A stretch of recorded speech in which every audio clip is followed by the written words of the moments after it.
Hello, എന്തൊക്കെയുണ്ട് വിശേഷം? എല്ലാവർക്കും സുഖമല്ലേ? ഓണം കഴിഞ്ഞ് ഒരു മാസം കഴിഞ്ഞെങ്കിലും ഞങ്ങളുടെ സ്കൂളിൽ ഓണപ്പരീക്ഷ നടക്കുന്നത് ഇപ്പോഴാണ് കേട്ടോ. അപ്പോൾ അക്കൗണ്ടൻസി പഠിച്ച് പഠിച്ച് ഒരുവിധമായ സ്ഥിതിക്ക് ഞാൻ വിചാരിച്ചു എന്നാൽ പിന്നെ ഒരു ബ്രേക്ക് എടുക്കാമെന്ന്.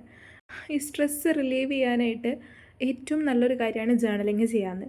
മാത്രമല്ല നമ്മുടെ വീഡിയോസിൻ്റെ ഇടയിൽ സ്ഥിരമായിട്ട് ഒരു കുട്ടി വന്ന് കമൻറ്റ് ചെയ്യുന്നുണ്ട്, ജേർണലിങ് വീഡിയോസ് ചെയ്യുമോ, എന്താ ചെയ്യാത്തത് എന്നൊക്കെ ചോദിച്ചിട്ട്.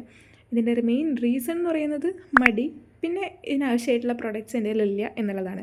ഞാൻ ചെയ്യുന്ന ഒട്ടുമിക്ക ചാനൽസിൻ്റെയിലും ഞാൻ DIY ആയിട്ട് ഉണ്ടാക്കുന്ന സ്റ്റിക്കേഴ്സും കാര്യങ്ങളൊക്കെയാണ് യൂസ് ചെയ്യാറ്. പിന്നെ എന്ത് തീമാണ് ചെയ്യേണ്ടതെന്നുള്ള കാര്യത്തിൽ എനിക്ക് നല്ല കൺഫ്യൂഷൻസ് വരാറുണ്ട്. ഇരിക്കുന്ന സമയത്താണ് ഞാൻ എൻ്റെ ഡയറിയിൽ നമ്മളെ ചാനൽ സ്റ്റാർട്ട് ചെയ്തിരുന്ന ഒരു സമയത്ത് ചാനലിനെ പറ്റിയിട്ടുള്ള കുറച്ച് കാര്യങ്ങളൊക്കെ, സ്റ്റാർട്ട് ചെയ്ത ഡേറ്റ്, അതുപോലെ ചാനലിൻ്റെ നെയിം, മോസ്റ്റ് വ്യൂഡ് ആയിട്ടുള്ള ഷോർട്സ്, അങ്ങനത്തെ കുറച്ച് കാര്യങ്ങളൊക്കെ എഴുതിയിട്ടുണ്ടായിരുന്നു. അപ്പോൾ അതിന് നെക്സ്റ്റ് പേജിൽ നമുക്കൊരു ജേർണലിങ് ചെയ്യാമെന്ന് വിചാരിച്ചു.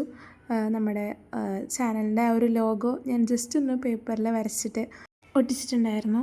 ദെൻ കുറച്ച് റൈറ്റിങ്സ്, അതുപോലെ സ്റ്റാർട്ട് ചെയ്ത ഡേറ്റ്, പിന്നെ എനിക്ക് തന്നെ കുറച്ച് മോട്ടിവേഷൻ ആവാൻ വേണ്ടിയിട്ട് കുറച്ച് ക്വാട്ട്സ്, അതുപോലെ അങ്ങനത്തെ കുറച്ച് കാര്യങ്ങളൊക്കെ എഴുതിയിട്ടുണ്ടായിരുന്നു.